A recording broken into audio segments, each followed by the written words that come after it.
سلام دوستان، وقتتون بخیر. میخوام داخل این ویدیو با هم یه مینی اپی درست کنیم. یه ویدیو برای آشنایی با مینی اپ هاست، چطوری مینی اپ رو بالا بیاریم، چطوری اطلاعات کاربر بگیریم.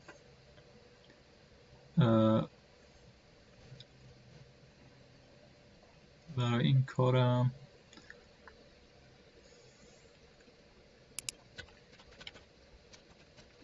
مینی اپ باید از این کتابخونه استفاده کنیم. یه کتابخونه مال تلگرام هست، یه فایل تلگرام مینی اپ .js که اضافه میکنیم که ما از اون استفاده نمیکنیم. این کتابخونه اومده از همون استفاده کرده، نگفته این از این استفاده کرده و برای توسعه هم باید با ریاکت کار کنیم برای این کتابخونه. حالا اینجا البته ویو هم اضافه کرده، قبلا نداشت. اسفلت هم اضافه کرده، سالید بود و سالید نمیدونم چیه. خب اول این داخل این لینک اول اینجا یه دونه دستور داره، ما با این دستور میتونیم استفاده کنیم یا تمپلیت اینجا دانلود کنیم و تمپلیت رو بالا بیاریم که این بهتر به نظرم، چون ممکنه یه مشکلاتی برای این تمپلیت ها درست بشه یا مثلا با PNPM زده باشه، یک مشکل داخل ورسل داشت، حالا بعد یه چیزایی اضافه میکردی، ولی همین بهتره. جای یه پروژه جدید باز کردیم، الان حداقل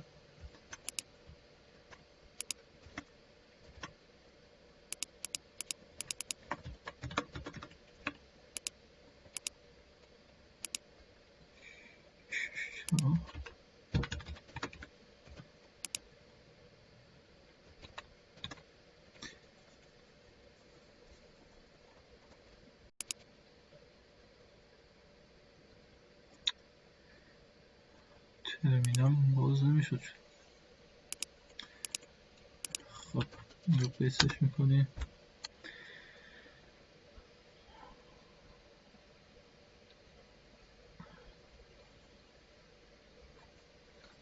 اسمش رو نوت بوک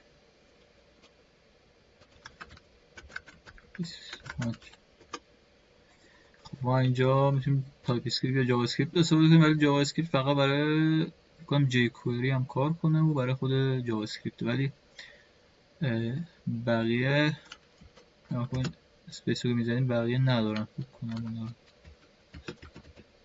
یوکیچی حالا این هم ساعت ساپورت نمیکنه. تلگرام استیکر مال خود تلگرام فکر کنم. ما اینجا نکست رو انتخاب میکنیم.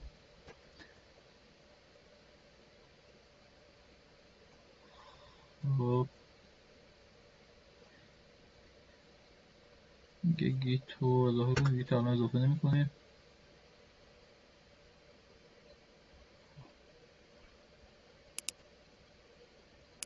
بریم داخل کوشه، بعد من رو گیت هاب خودم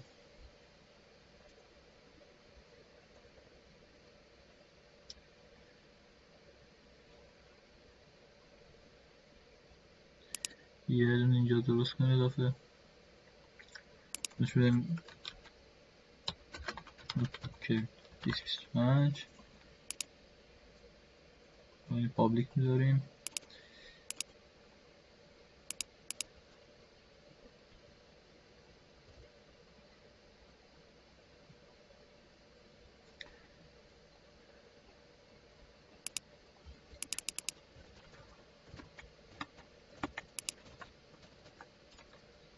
اینیت میکنیم.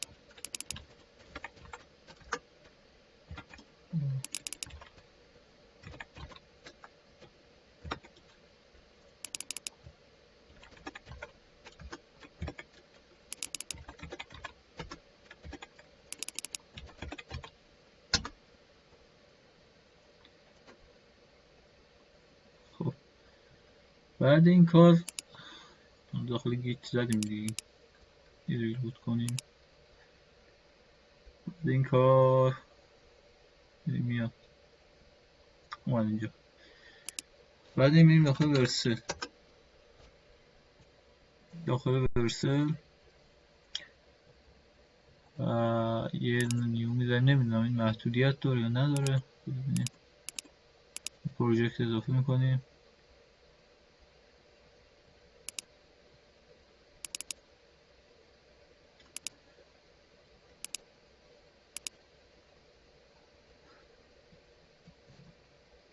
خب از همین گیتابتون وصل کنیم میاد اینجا پروژه جدیدو. خب اینا هیچی نمیخواد بزنید. دیپلوی میزنید.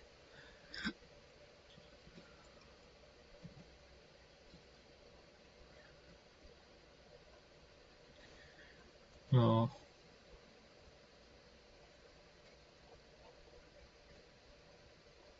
خب اینجا باید یه ارور بده. اگه ارور بده این ارور دیگه نه. حالا نمیدونم شاید پروژه آپدیت شده باشه. ببینیم. خب چیکار میکنیم الان؟ لینک اینو کپی میکنیم و میریم داخل بادفادر. داخل بادفادر یه دونه ربات جدید رو درست میکنیم. ربات میذاریم بوک 25. خب یه آیدی میخواد میگیم بوک 25 متوت با وات تمام بشه. خب اینو ساخت. اینم توکن ماست. توکن نهاد کپی میکرد همین. خب الان اینجا نیو اپ رو میزنیم. ما اپ جدید میخوایم با این رو و یه تایتل میگه. تایتل حالا میاد وقتی لینکو شیر میکنه اونجا میمیسه دیسکریپشن.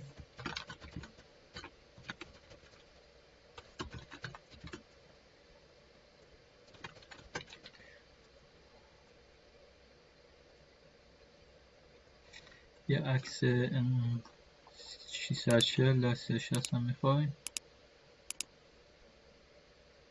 خب یه گیف میخواد. این گیفه نمیدونم برای چیه. خب این که هیچی. این خط اولی چی؟ خب میگه یه وب API لینک میخواد برای این وب اپ ما. الان میگه یک اسم بده برای این ته. مثلا میخوای باز کنی این ته چی باشه. اینه که ربات ماست. چون ما میتونیم مثلا 10 تا وب اپ رو به یه ربات اضافه کنیم هر کدوم با این لینکی باز شه. خب و این تیکه آخرشون میخواد. ما میگیم نوت. خب الان بزنیم رو این صفحه قرار باز بشه ولی این 404 نباید میداد. ارور یه چیز دیگه باید میداد. این هم که درست پوش کردیم.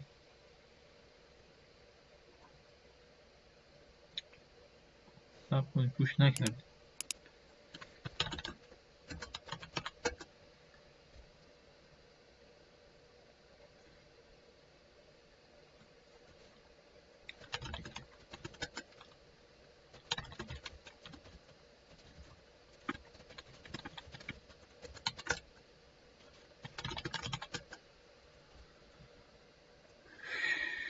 خب میگم اینقدر. بعد وقتی ما پوش میکنیم میایم اینجا داخل گیتاب خودمون این قسمت یک حالت زرد داریم برای ورسل. خب برای دیپلومنت اینجا پندینگ. ما اینجا الان بعد پندینگ یا سبز میشه یا قرمز میشه. قرمز شد ارور داده به ما. ما میتونیم زدن روش با این صفحه که باز میشه با دیتیل زدن بریم داخل ورسل خودمون و اونجا ارور رو ببینیم که موقع ران شدن چه اروری داده، مشکلش چیه. ببینیم سبز میشه یا قرمز میشه. الان هنوز پندینگه. کانگرس امروز پندینگ،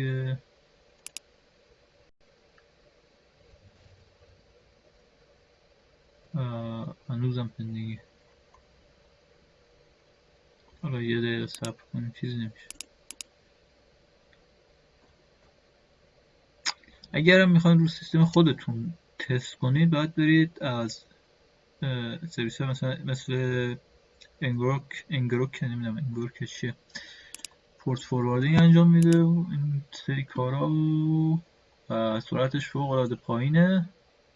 البته فکر کنم اونم ریل تایم نباشه، نمیدونم مثلا البته درست اونو اگر رو سرور ویندوز خودتون پروژه رو اجرا کنید، اونم میتونید استفاده کنید ازش، ولی سرعت فوق العاده پایینی داره. مثلا برای هر دفعه بخوای شما ریلود کنی اپ رو داخل تلگرام، نکنین ساکسس داد، با اون اگه بخواین هر دفعه سیو کنید، مثلا اینجا پروژه رو سیو کنی ران کنید با تلگرام، با این قسمت، خب هر دفعه شما بخواید این باید یه بار ریلود کنید تا بیاد، خب 5-6 دقیقه طول میکشه شما. یعنی تو یه با ورسل انجام بدی، یه بار پوش کنی، دفعه اولی خورده طول کشید فکر کنم، دفعه بعد این همه طول نمیکشه، خیلی سریعتر میشه نسبت به اون. حالا همچنان error not found و آیدیش هم عوض میشه. این مشکل چیه؟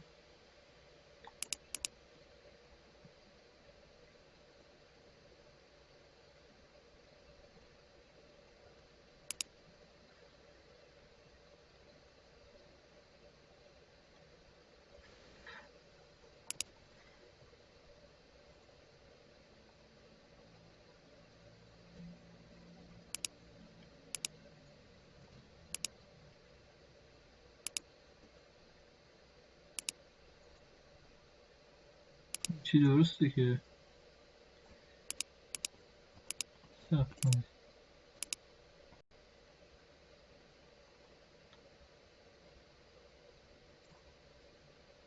not found یعنی چی؟ ارور رو نباید میداد.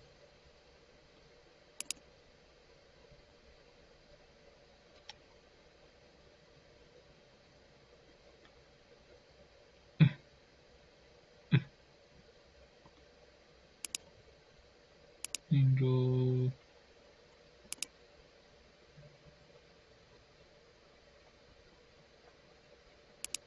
دیلیتش کنیم.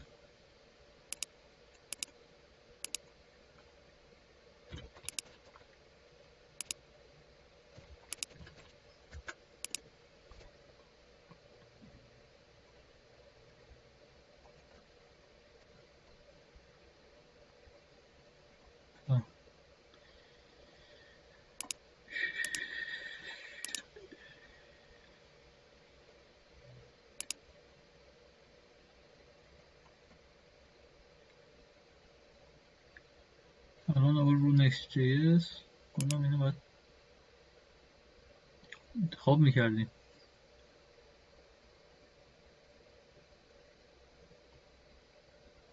دفعه بکنم چون پروژه رو پوش نکرده بودیم این خودش نیومد، ما هم انتخاب نکردیم. الان ببینیم چطور میشه. من الان دیگه هم اینا ویدیو رو اینا رو دیدیم یه بار با. خب الان پروژه ران شد. این ارور منظورم بود و نه اون ارور، یه هندل ارور. خب اینجا الان بخوایم دوباره این لینک رو بازش کنیم، لودینگ. خب درست شد. الان این تمپلیت خود این کتابخونه است که اینجا اطلاعاتی ما داده. این دیتا، این دیتا اطلاعات من کاربره. این روش به درد ما میخوره خیلی. این اطلاعات داره، اینا جدا جدا الان پایین داریم، اصلا لازم داریم. آیدی من، این آیدی عددی من، این آیدی یوزر نیم من، این عکس پروفایل من، اکسپلور کلی ندارم مثلا، ولی این اسم کوچیک و این اسم این لنگویج کد برای تلگرام بنده. یه تلگرامش انگلیسیه، مثلا فارسی باشه مثلا می‌نویسه فارسی که ما با اون میتونیم اگه نیاز داشتیم زبون مثلا عوض کنیم، چند زبانش کنیم. این لانچ بارامه مثلا میگه تلگرام دسکتاپ ورژنش اینه، مثلا خواستی ورژن کمتر از 7 بود مثلا میگی بهش نشون نده. و اینجا هم پارامتر. بعد اینا مثلا میخوای تم ببینید تمش دارک یا لایت باش اپتو تغییر بدی، مثلا باز دیدی مثلا بیجی کالرش سفیدی میفهمید تم لایت دیگه. و اینجا هم این پکیج i18 nش نصب کلا روش میتونی روسی کنی. برنامه که یه خورده کنده، این همش کلاینت ساید، چون این اطلاعات چون از سمت کلاینت میاد دیگه نمیشه سرور سایت کرد. خب خودش هم داخل لایبراری گفته تا جایی میتونید کلاینت سایت بزنید، مشکلاتش کمتره، مشکلات اضافی نداره. این تون کانکت هم الان کار نمیکنه، این نمیدونم باید تنظیمات خاصی داره یا نه. داخل برنامه اینجا این کامپوننت پیج که یه بک داشته باشه یا نه. این صفحه اصلی بک نداره، فارسه، ما اینجا دکمه بازگشت نداریم. میریم داخل این صفحه داریم مثلا. خب و اینا که به کنار اینا هیچی، اینا یه سری کامپوننت، اینا چی؟ این صفحه اینیت دیتا، ما اینجا دوتا هوک داریم، یه دونه یو سیگنال، یه دونه اینیت دیتا است. خب این اومده از یو سیگنال نبود تا الان، قبلا نامه هوکاش جدا بود، این یه ورژن جدید که دادن این اومده نمیدونم چیکار میکنه، گفتن مشکلات رو کمتر میکنه، ولی خب کاری به اینا نداریم ما زیاد. خب ما این اینیت دیتا استیت رو داریم، این اومده خودش داخل یوز ممو اینو چک کرده، اگه نبود کلا ریترن میکنه، یعنی اطلاعات کاربر ما نداشته باشه بهتره هیچی نشون ندیم، کلا قطع میشه، هیچی نشون نمیده، ارور میده همونجوری که دیدید، چون باید اطلاعاتش باشه، چون از مرورگر اگه ما بریم داخلش، به ما ارور میده، میگه من هیچی پیدا نکردم، اطلاعات شما نیست، برای همین خارج از تلگرام کار نمیکنه.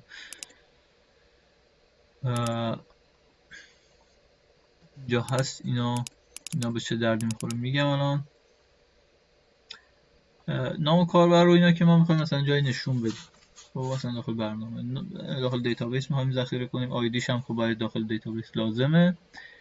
یه هش داریم ما اینجا، این هشه خیلی مهمه، نگاه کنید داخل اینجا این دیتا،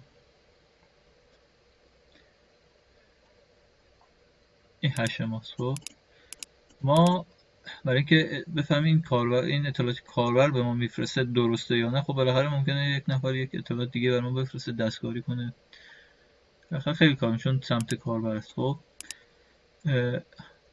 ما برای اعتبار سنجی باید اطلاعات رو بفرستیم سمت سرور، سمت بک‌اند. ببینم اینجا فکر کنم چیزی بود،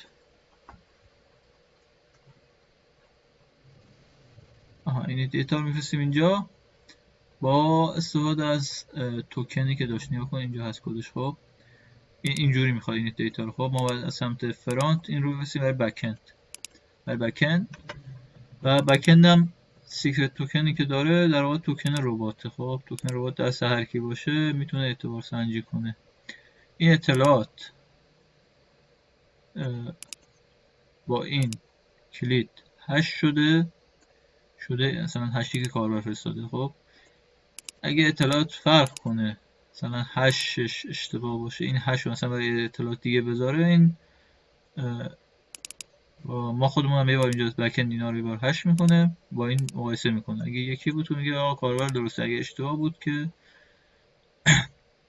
میگه کاربر دستکاری کرده. اینم حالا برای بک‌اند کاره دیگه. ما نود نداریم، نود داریم ولی خب کار ما نیست. و اینم اومده اون اطلاعات رو نشون داده. اینجا وقتی این دیتا رو نداریم، اینه اوپس اکشن خراب شد، جامونو ننوشته. خب ولی خب در کل همینه دیگه. حالا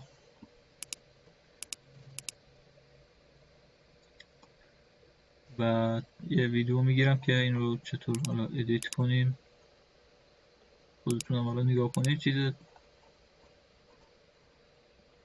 سختی که نیست دیگه. کلا ما از این اطلاعات حالا میایم هر جا لازم داشتیم اینا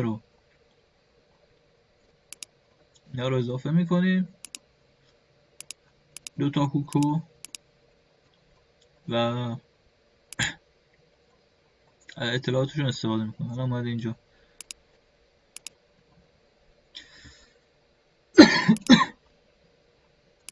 خب من ویدیو رو میبندم. حالا بعدا یه ویدیو دیگه میذارم که این اطلاعات کاربر بهش نشون بدیم و یه سری کارهای دیگه. یه چند تا هوک دیگه هم داره که اینجا میتونید نگاه کنید.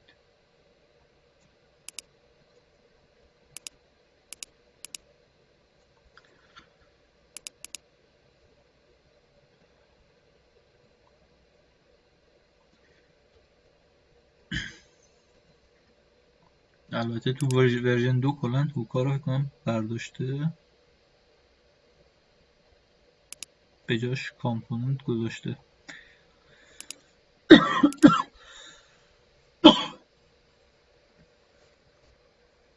تو ورژن 1